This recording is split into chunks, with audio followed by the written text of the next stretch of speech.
Hello, welcome to Jason the Old Millennial. My name is Jason, speaking to you here in my basement in the great state of Kansas. And today I am continuing my series of reviewing all the Harry Potter movies and then ranking them at the end. I am now at the fifth movie, fifth book, and that is Harry Potter and the Order of the Phoenix. So I will be talking about and reviewing the movie here and talking about it. What I feel like are the positive negatives of this movie. Give a little information on anyways. And yeah, so here are my thoughts here on Jason, the Old Millennial.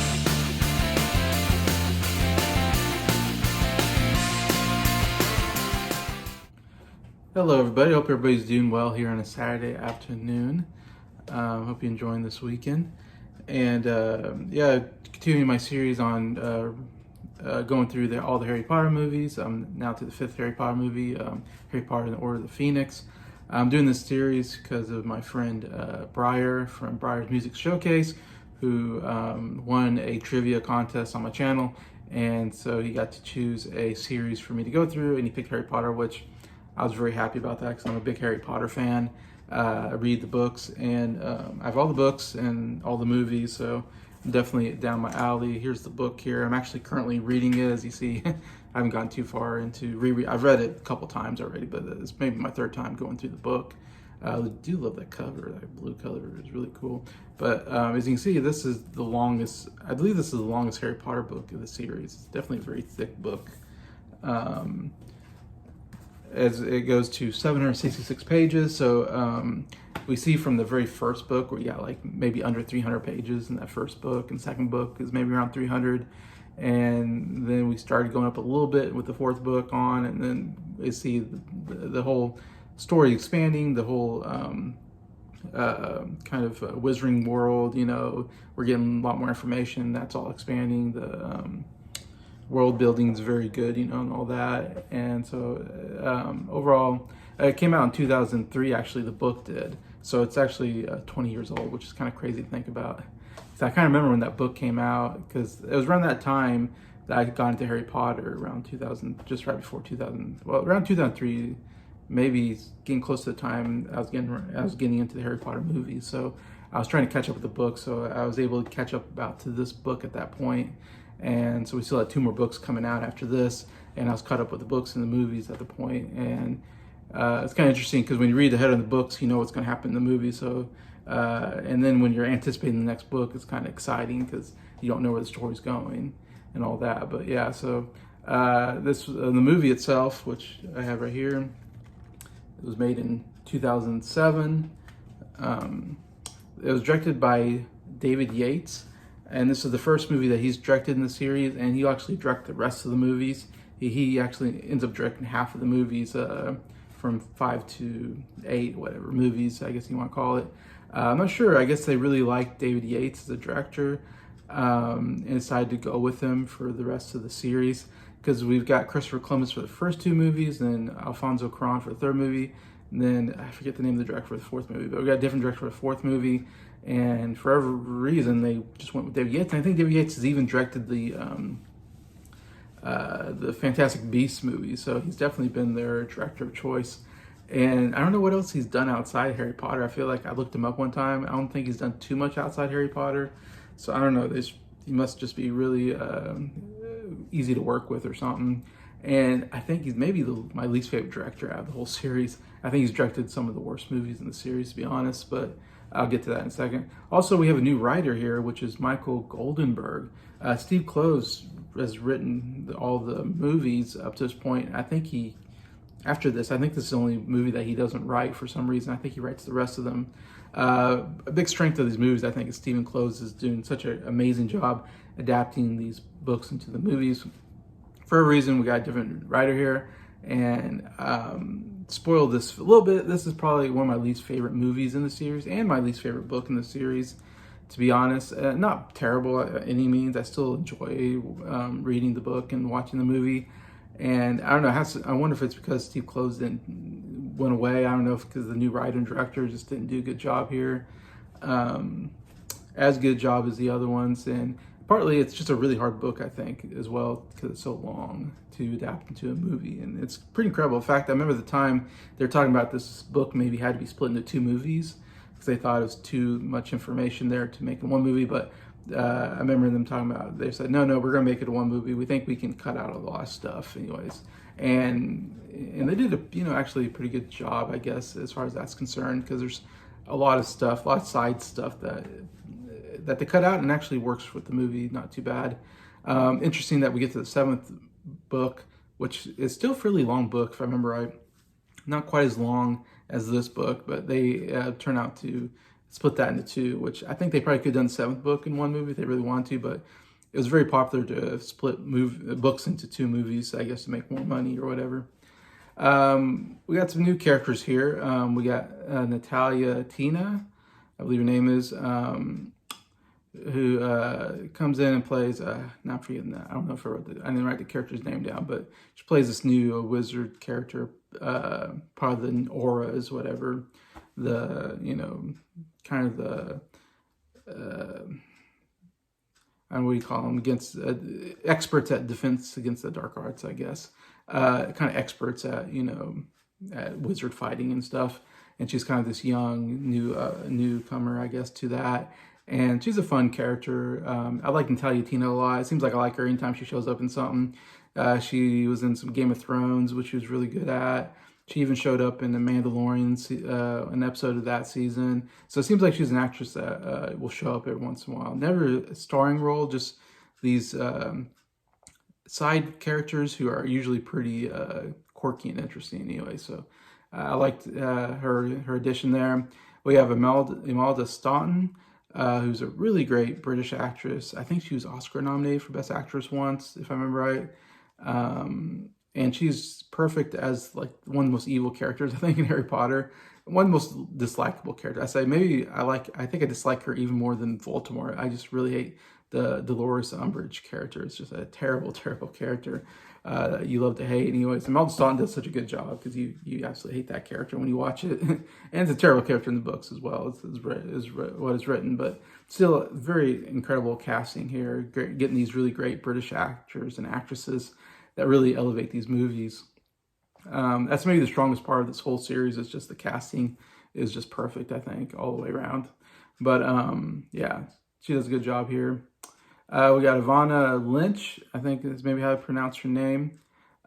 She comes in and plays Luna Lovegood, which is one of my favorite characters in the series. Too bad that it comes up to the 5th book before we get to this character, but it's such a fun character. She's this very quirky, kind of strange character, but provides a little comedy into the series as well. And also just a very good character, though. She's very nice and very wonderful character overall, and just makes everything interesting. And I love that when she comes here, she's a big part of the rest of the series. So I love that they make her part of the main cast, basically, or main characters. She kind of is around the main characters throughout the series, it seems like. And Ivana Lynch does an amazing job. Again, don't know her from anything else. I don't know if she's done anything since this, but it's like, man, perfect casting. She really nails that character. Really great job. And then also I have to mention Helen Bonham Carter. I mean, obviously a great actress, an Oscar-nominated actress herself, known for her very quirky, strange roles in, more darker movies, Tim Burton movies, I should say. I believe she's married to Tim Burton or dating him. Anyways, and man, she comes in at Bellatrix Lestrange, which is another one of the best villains of the movie series, I think. A lot of great villains. I mean, on page and in the movie, they do such a good job of bringing all these great villains together. And so Bellatrix Lestrange is great, and Helen Bonham Carter, perfect casting for this role. And she knows how to chew the scenery really, really well, as does Ralph Fiennes as Voldemort. I think they just really encase these characters, and they really know, like, okay, we're just gonna go all out evil on these characters. There's nothing likable about these characters, and it's good to have those. I think too often Hollywood loves to write villain characters that are like somewhat good, somewhat bad. They're evil, but then they have a moment where they redeem themselves. But I think it's good to have characters that are unredeemable every once in a while. That you're just like, we just gotta defeat these evil people, and I think they did a good job portraying that character. Helen Bonham Carter, amazing job here. But yeah, so that's the kind of the new cast coming in. Overall, the movie did very well. It grossed $292 million domestically, and worldwide grossed 942 million. So I mean, you're getting up to 900 million, especially back then. That's a lot of money. So obviously, this movie series, maybe one of the best gross movies series of all time. I'm sure all 8 movies when we put them together. Yeah, so let's get to some of my positives of the movie and my negatives. First, some positives. My favorite part of the movie, I think, is the Dumbledore army part, where Harry Potter and Hermione and Ron, they get like a lot of the characters together to a lot of the main characters, a lot of the child characters, the students together to teach them how to do Defense Against the Dark Arts, because Dolores Umbridge, the new Defense Against Dark Arts teachers, teach them no Defense Against the Dark Arts. She doesn't want them to learn anything. And so Harry's taken upon himself to teach everybody, and they name it the Dumbledore's Army anyways. And also, along with that, one of my favorite parts of the movie that goes on throughout the series is the Room of Requirement. Such a great idea. I love this creative idea of a room that appears out of nowhere when you kind of least expect it. When you need something, it appears and whatever. And so they're able to use that Room of Requirement to do their secret Defense Against the Dark Arts teaching.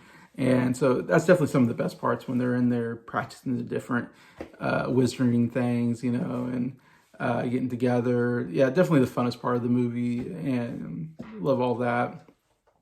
I kind of mentioned this already, but kind of re-mention it. Luna Lovegood and Bellatrix Lestrange are great additions, especially. I think they both add a lot to the movie. Bellatrix Lestrange, especially towards the end, does some pretty evil stuff, and definitely you want to see her get her end, and you do later on in the 8th movie. So it's satisfying once you see her end, because she's so terrible, so well acted by Helen Bonham Carter. Then Luna Lovegood is one of my favorite characters. She's so lovely, wonderful, and quirky, and strange, and funny, and all this stuff. Yeah, it's like I think I'd fall in love with Luna if I was in wizarding school. Like, Luna would be the one I'd fall in love with, to be honest. Also, I think probably the best scene in the book and the movie, I think they do such a good job, is the wizard fight scene between Voldemort and Dumbledore. I mean, this is the ultimate showdown. We get told Dumbledore's the strongest wizard of all time, basically. Like, we've never seen a wizard this powerful before. And that's what makes him such an interesting character, is he's kind of this quiet, somewhat laid back character in some senses, kind of funny, kind of quirky at times, but then that if he has to put down, he can put down with anybody. He can put down with the best. You don't want to go up against Dumbledore. And it's talked about, of course, Voldemort is maybe the next strongest wizard, or just maybe as strong as Voldemort. I mean, it's a question of who's stronger, Dumbledore, the good wizard, or Voldemort, the ultimate evil wizard. And so you always wonder who can win in a fight between those two, because and they even say Voldemort is the only person Voldemort's ever been scared of is Dumbledore, is what they say in the books, if I remember right. That he can take on anybody. Voldemort is very, very powerful, but Dumbledore is so powerful that even Voldemort's kind of scared to go up against him, basically.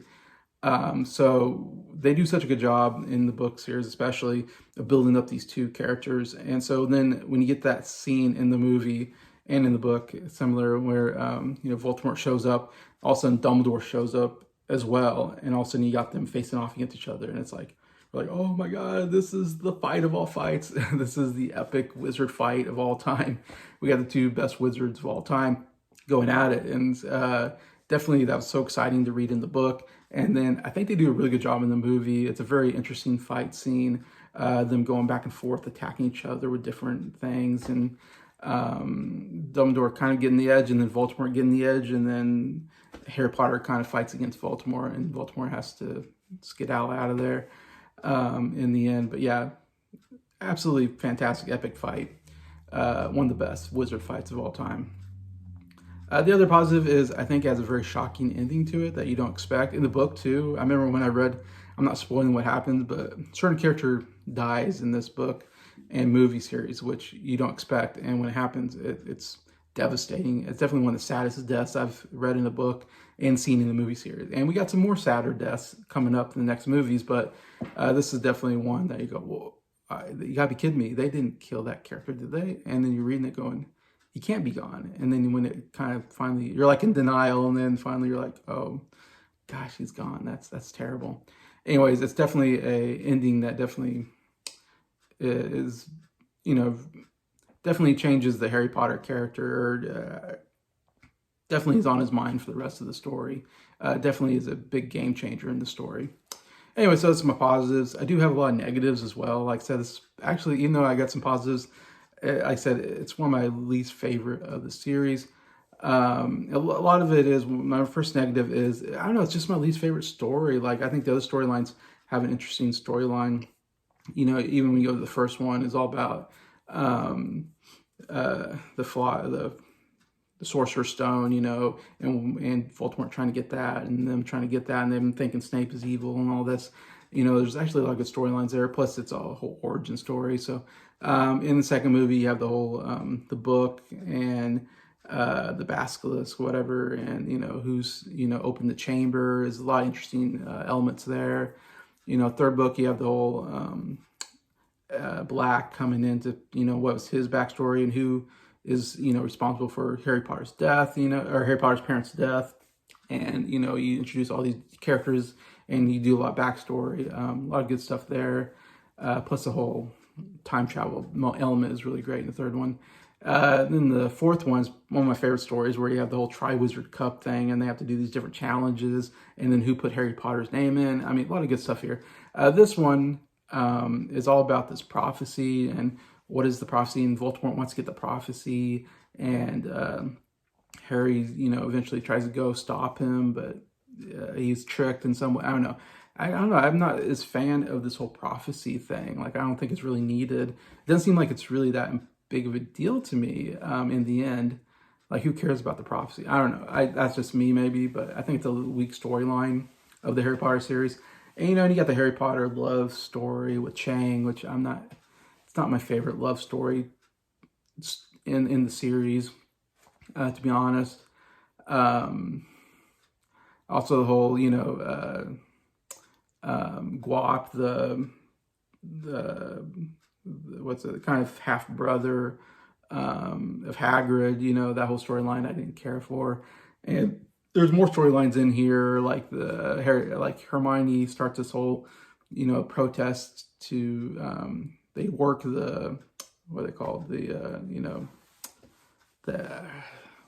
Dobby, the Dobby characters, work in the kitchens, and she starts this whole protest again. I don't know. Luckily, they didn't do that in the movie because it wasn't needed, but still, there's so much added stuff here that I just didn't care for that much overall. So yeah, I don't know. To me, it wasn't the strongest story. Another negatives, I think, was another really bad performance by Michael Gambon. I mentioned that in the last episode. I hate when, because in the first two movies especially, I love Dumbledore. He's very laid back. He never raises his voice. He doesn't feel like he has to. Everybody respects him. And then you get to the fourth movie and he's yelling at Harry Potter, and you're like, what the heck? Dumbledore doesn't yell at Harry Potter. And in this one, we get Michael Gambon yelling at the kids again. And this time it's a scene where they kick out Professor Trelawney, but he tells Trelawney that she can stay.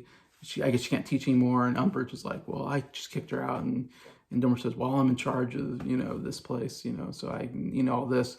And all the kids are watching, and then Umbridge leaves, and then Dumbledore turns to the kids and goes, don't you have something to do, and yells at all the kids. And I'm like, wow, Dumbledore's a big jerk. I don't like this Dumbledore that Michael Gambon, again, don't know if it's Michael, I'm blaming Michael Gambon because he's a new Dumbledore, and Dumbledore is just not as good when he took over from Richard Harris, in my opinion. And part of it could be the writer, director, whatever.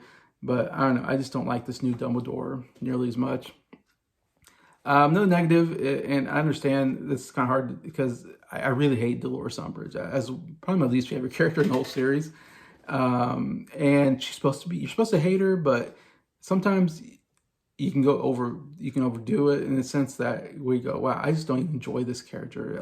I like Voldemort. Voldemort's evil, but yet I like the character. He's fun to be around. even Bellatrix Strange is kind of a fun character to be around, even though they're evil.